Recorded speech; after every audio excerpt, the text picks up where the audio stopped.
Dear students, the topic of today's discussion is electron microscope. The earlier microscopes we have studied use different types of light as source of illumination. This electron microscope uses electron as the source of illumination. So that is the major difference between the other types of microscope and electron microscope. Then, in terms of magnification, generally the light microscope can magnify up to 2000 times the original size of the object to the maximum. But in the case of electron microscope, the magnification go beyond 1 million, even up to 2 million times the image can be magnified or the object can be magnified.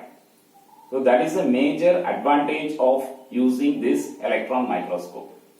How this magnification is attained? Because in the light microscopy we use different types of light. Generally the light with wavelength in the range of 400 to 700 is used. That is a normal visible light generally. But in the case of electron microscope, we are using electrons as the source of illumination, and the wavelength of electron is around 0.01 nanometer. Since the wavelength is very shorter, the magnification will be more. The shorter the wavelength, more the magnification. So that is the major advantage of using this electron microscope. And this electron microscope is categorized into two types, TEM and SEM. TEM stands for transmission electron microscope. SEM stands for scanning electron microscope. One is transmission electron microscope, we call it as TEM. The other one is scanning electron microscope, we call it as the SEM. Now let's see one by one. First we shall see about the transmission electron microscope. First we shall see the components of the transmission electron microscope, and then followed by how we are getting the image in the transmission electron microscope. The entire system has to work under vacuum, so that we have to perform this microscopy only in a vacuum chamber, because air will be interfering with the movement of the electrons. So the system has to be functioning under vacuum. And now coming to the components of this transmission electron microscope, we have a electron gun. So this is the one which is producing the beam of electrons. The beam of electron is producing by a simple tungsten filament. This tungsten filament upon heating will generate these electrons. And this system we call it as an electron gun, which produces this electron beam. And now we have an anode which attracts or which pulls the electrons down, and then these electrons start moving in this direction. So this is the direction of the flow of the electron beam. During this process of flowing, this electron will pass through different types of lens system. Right? We have condenser lens 1, condenser lens 2, we have an objective lens, upper objective lens, lower objective lens, an intermediate lens, projector lens 1 and projector lens 2. So these are the different types of lens through which these electrons are flowing. And in the earlier microscopes we have studied, the lens are made up of glass. Glass lenses we are using in the light microscopy. But here in the case of electron microscope, we are using electromagnetic lenses. Electromagnetic lens are metal wires, coiled metal wires. So that is the difference between the lens system of this electron microscope and the lens system of the light microscopy. So this condenser lens will regulate the flow of electrons, whereas this objective and the other lenses, it will magnify the image or magnify the object. And here, in between the two objective lens, we are having the sample grid, or this we call it as a sample holder. So this sample holder, it holds the sample, and in that we have a grid called as the sample grid, in which we are placing the specimen or the object that we are going to observe. So this sample grid, usually it is made up of metals like gold, platinum, and sometimes copper can also be used. Generally it is made up of gold or platinum. Sometimes copper is also used in the making of this sample grid. So this entire thing we call it as a sample holder, which holds the sample. So this sample holder is located between the two objective lens, upper and the lower. And now this intermediate as well as this projector lens, it will further magnify the image, and finally we have a fluorescent screen. The electron beam, it starts from this electron gun, passes through the condenser lens. In between we have this aperture also. This one we call it as aperture, which is used to regulate the flow of the electrons. So now from here it passes through the condenser lens, objective, then this electron is passing through the sample, or it is passing through the specimen. It is similar to that of the light simple compound microscope, but the difference is in simple compound microscope light will come from the bottom. So here the source of illumination is the top. So that is the difference between that in terms of this movement of this illumination. So this, after passing through the specimen, it gets magnified. The objective lens as well as the intermediate lens and projector lens, it will magnify the image, and this image will be recorded in a fluorescent screen. So it will touch the fluorescent screen. Then we have a system in which this image will be recorded and can be stored. So the magnified image we can see in the computer system also. So this we call it as the transmission electron microscope. So since this electron is passing through the specimen, the transmission electron microscope is having very good applications. We can use transmission electron microscope for the study of the internal or the outer structure of the organelles. The organelle structure can be viewed in a very beautiful way. So that is a major application of this transmission electron microscope. Then we can study the macromolecules. The structural, the internal part of the macromolecules we can study in detail, or detailed study of the macromolecules. We can use this transmission electron microscopy, and also it is used for the study of the crystals. Crystal studies also we are using this transmission electron microscope. So this transmission electron microscope is having wide application in the field of biology. So with that, this transmission electron microscope, I just switch on to this scanning electron microscope.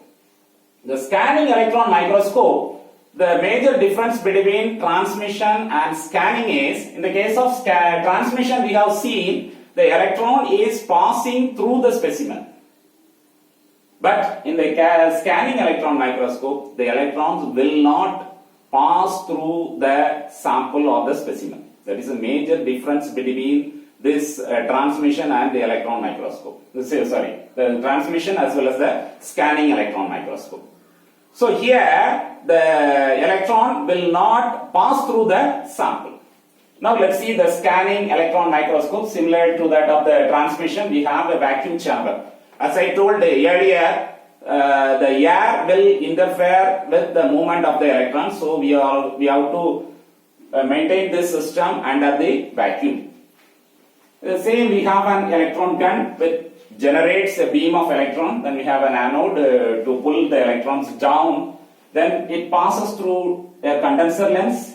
Then we have an objective lens. So it is based on the structural component, it is somewhat simple compared to that of this transmission electron microscope. We have more number of lens, but here we have only a less number when compared to that of the transmission electron microscope. So we have an objective lens, then a scanning coil is there. We have a scanning coil.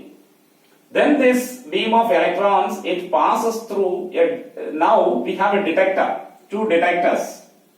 One is backscattering electron, BSE, backscattering electron detector. Then we have secondary electron detector. I'll tell you what is BSE and SE. Then it touches the sample. So sample or the specimen is placed on a stage. So now electron from the electron gun, after passing through the lens system, it is touching the specimen or the sample, which is placed in a stage. Now let me tell what is BSE and SE. So BSE stands for backscattered electrons. The electrons from the source of illumination, it comes and touches the specimen. It is coming and touching the specimen. Once it touches the specimen, a few number of electrons will be bounced back, so reflected back.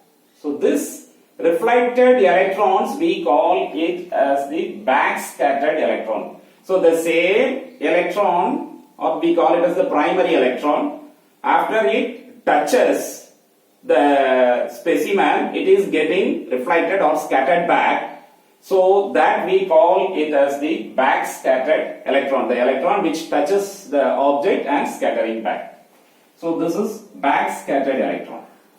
And then secondary electrons. So secondary electron means it is not the primary electron. It is the electron generated by the atoms present inside the specimen. So that is the difference between the backscattered electron and the secondary electron. So this secondary electron is different from the primary electron. That is the electron beam. So that is why these secondary electrons are produced by the specimen, the atoms which is present inside the specimen, because of the influence of the primary electron. These secondary electrons are produced by the influence of the primary electron. So these two, the backscattered electron as well as the secondary electrons, will be detected by the detectors, special type of detectors. It will detect those electrons, and along with this scanning coil, these three, they will do the process of image formation. Image is formed with the help of a system, and this image will be a scanned image. So because the electron is not passing through the specimen, so it is touching the specimen, and it is emitting this backscattered as well as the secondary electron, so that based on that we are generating an image. That is why it is called as a scanned image. So that is why we are called as scanning electron microscope. That is the major difference between the transmission electron microscope as well as the scanning electron microscope. Now this scanning electron microscope, this image we can view in the system, and this scanning electron microscope is also having application. It is very good applications in the field of biology, especially in studying the morphology. Any morphological studies we can go for SEM. Any topographical studies also we can go for the SEM. Similarly, for the studying of the composition of any structure or anything, we can go for the scanning electron microscope. So these are the three major applications of scanning electron microscope: morphology, topography, and composition study. So this scanning is also having a very good application in the field of biology. So let me conclude this electron microscopy. Electron microscopy uses electrons as the source of illumination. the wavelength of electron is much shorter, roughly it will be around 0.01 nanometer. So the magnification will be more. The magnification of electron microscope can go up to a maximum of 2 million times. So that is the major advantage of this electron microscope. Electron microscope is categorized into two. One is transmission electron microscope, another one is scanning electron microscope. The transmission electron microscope, the major difference is the electrons pass through the specimen and an image is formed. Whereas in the case of scanning electron microscope, the electron which is generated by the electron gun will not pass through the specimen. It touches the specimen and we are getting the backscattered electrons as well as the secondary electrons, and image is formed because of that, and that we call it as the scanning electron microscope. And here transmission microscope, we are using different lens system, condenser lens, objective lens, then we have the projector lens and intermediate lens also. These are the lens system. Lens here in the electron microscope are electromagnetic wires. Whereas in the case of light microscopy, we use lens that is made up of glass. So that is a major difference between electron microscope and the light microscopy. So here we are placing in the case of TEM, we are placing the sample in a sample holder.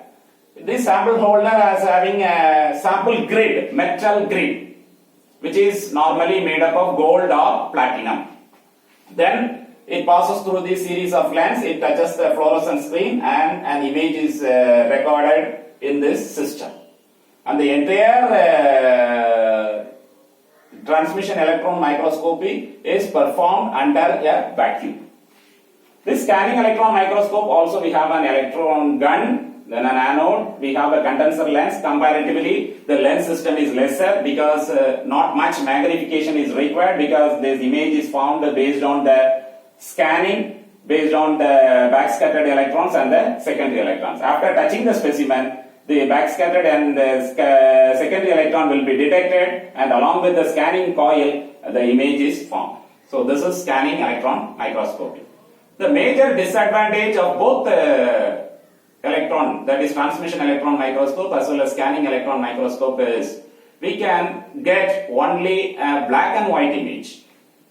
The natural color image is not possible with the case of the electron microscope, but artificial colors can be given with reference to the scanning. Nowadays we can see the scanning electron microscope images with bright colors, different colors that are all artificial colors only.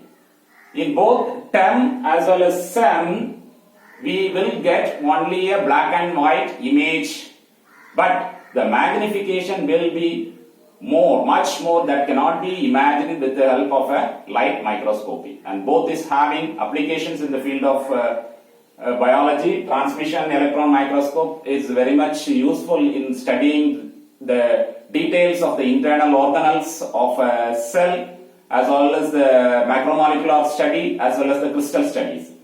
This scanning electron microscope, it is used for the study of morphological characters, topography, as well as for the studying of the composition of the substances.